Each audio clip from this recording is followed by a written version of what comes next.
Welcome back! My name is Willy Ogorzaly, and this is the new Laws of Robotics. You are watching episode 2. We're talking about the AI timeline.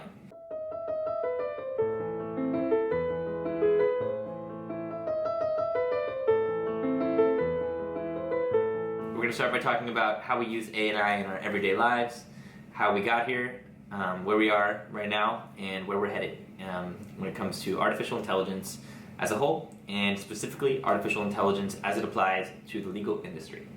So, first of all, I want to talk about how we use AI throughout our lives already, but many of us don't necessarily realize it. So your car uses a variety of artificially narrow intelligent tools, everything from your anti-lock brakes to the computer that tunes the parameters of the fuel injection systems.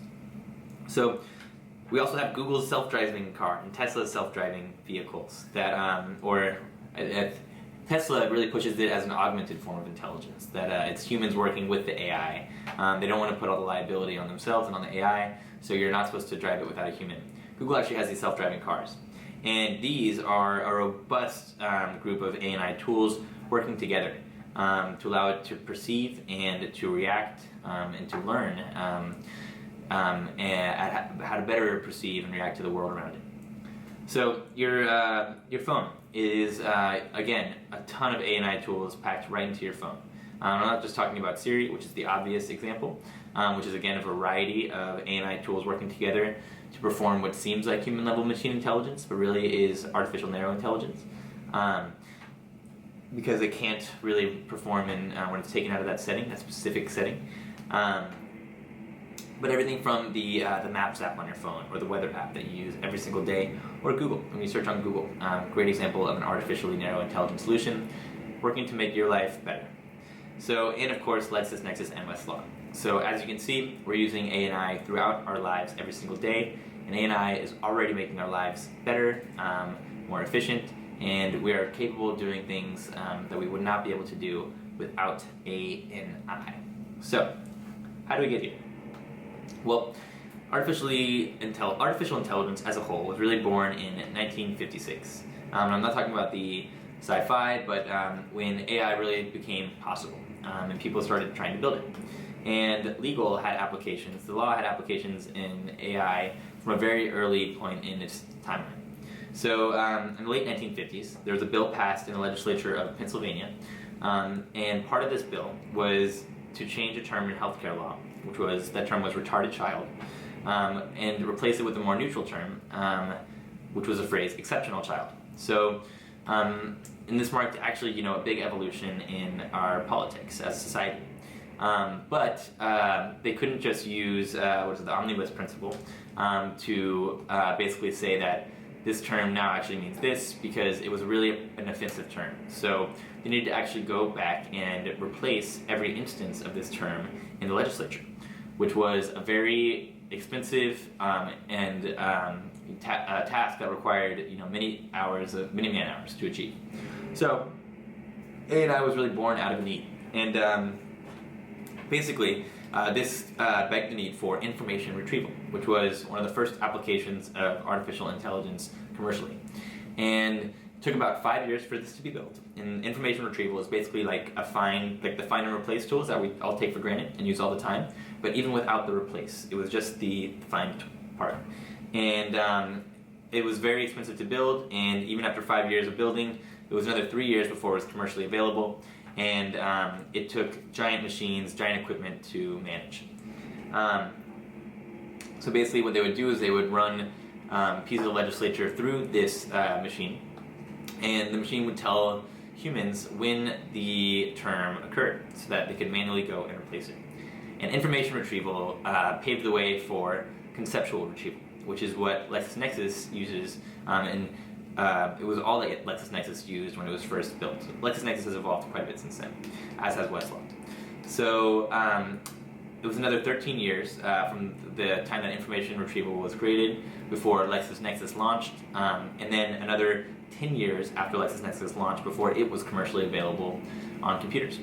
So 4 years after LexisNexis became available, the first AI law conference, ICALE, occurred, and has been recurring every other year since then.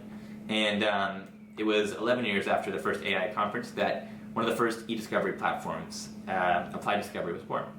Then 2006 we have the cloud, 2007 we have the iPhone, and fast forward to 2016, where ever since really Applied Discovery and the e-discovery came to be, and there started to be a big commercial demand for these technological solutions in the legal industry, we have seen a rapid proliferation of artificially narrow intelligent tools, companies utilizing these tools to provide legal services or to provide services to attorneys. So most of these tools are still managed by attorneys to perform duties more efficiently.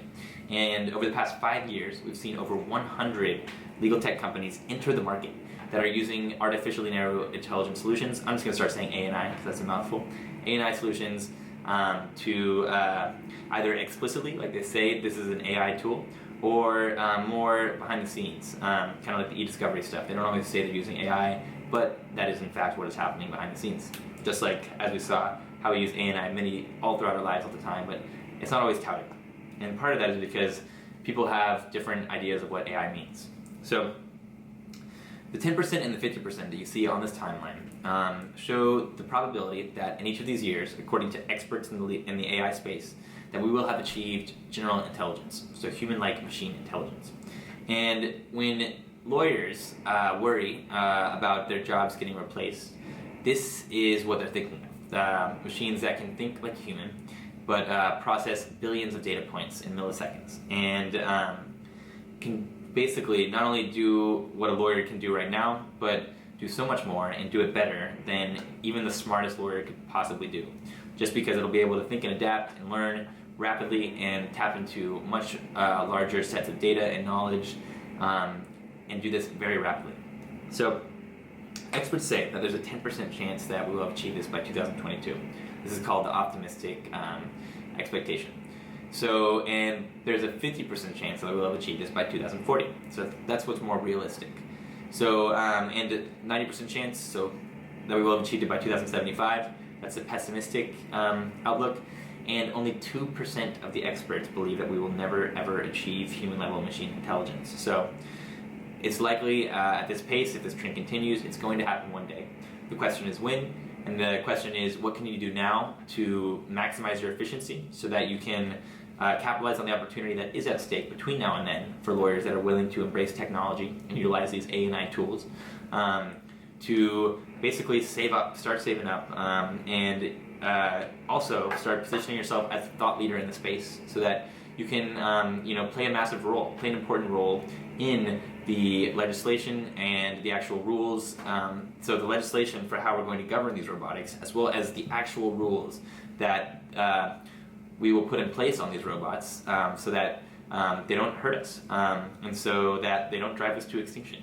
So this is very important, and this is going to be up to you, the lawyers. So hope you've enjoyed this quick overview, this high-level timeline of where we are, how we got here, and where we're going. Tune in next time for the very relevant topic of which laws are going to be the first to get replaced by artificial intelligence, and which jobs are already getting replaced. Thank you guys so much, and have a beautiful day.